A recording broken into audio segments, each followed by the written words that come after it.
ممبر پہ بہت بڑا دعویٰ کیا ہے میں ممبر پہ دلیل دے کے جاؤں گا، قرآن سے دلیل دے کے جاؤں گا۔ یہ سازش کی ہے مولوی نے کہ اس نے آدم کے سجدے کا انکار نہیں کیا، سجدے کا انکار کر دیا اور خدا نے نکال دیا۔ ایک سجدے کی وجہ سے خدا اتنی بڑی سزا دے؟ تو لاکھوں چھوڑ کے بھی حاجی۔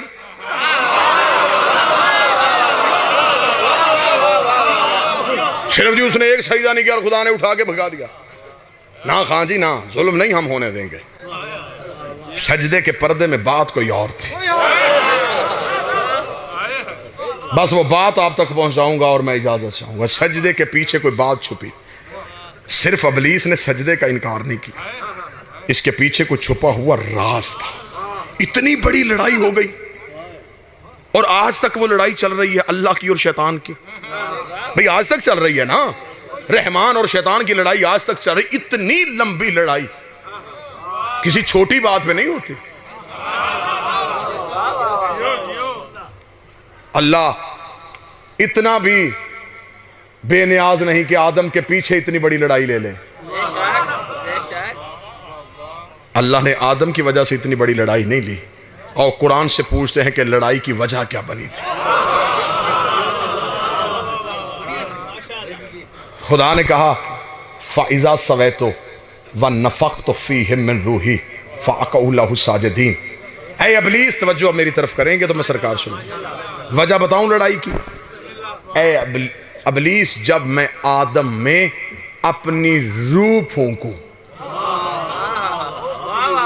فَأَقَعُوا لَهُ سَاجِدِينَ تو تم سارے فرشتے سجدہ کر دینا۔ قرآن ممبر پہ لے کے اور خدا نے قرآن میں کہا کہ آدم کو سجدہ نہ کرنا، نہ آدم کو سجدہ نہ کرنا۔ حیات القلوب میں علامہ مجلسی نے کہا ہے کہ سجدہ کروانے سے کئی ہزار سال پہلے خدا آدم کو بنا چکا تھا۔ آدم کا پتلا بنا کے خدا نے عرش کے چوک میں رکھا ہوا تھا، فرشتے گزرتے تھے لیکن سجدے کا حکم نہیں تھا۔ اس کا مطلب کہ سجدہ تو آدم کو ہوا ہی نہیں۔ اگر سجدہ آدم کو ہونا ہوتا تو جب آدم بنایا تھا اسی وقت ہو جاتا۔ اس کا مطلب کہ سجدہ خان صاحب آدم کو نہیں، میں لڑائی کی وجہ سنانے لگا ہوں، ہے نا ذہن جی میں لڑائی کی وجہ سناؤں۔ اس کا مطلب کہ سجدہ آدم کو نہیں، خدا نے کہا جب میں آدم میں اپنی روح پھونکوں پھر سجدہ کر دینا۔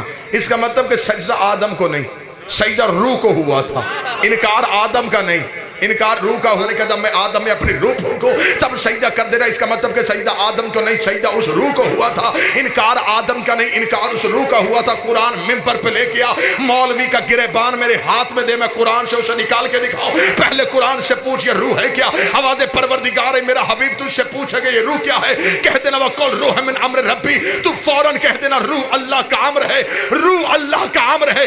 اس کا مطلب کہ سجدہ آدم کو نہیں، سجدہ اللہ کے امر کو ہوا تھا، انکار آدم کا نہیں، انکار اللہ کے امر کا ہوا تھا۔ کس منہ سے علی کو نماز سے نکالے گا؟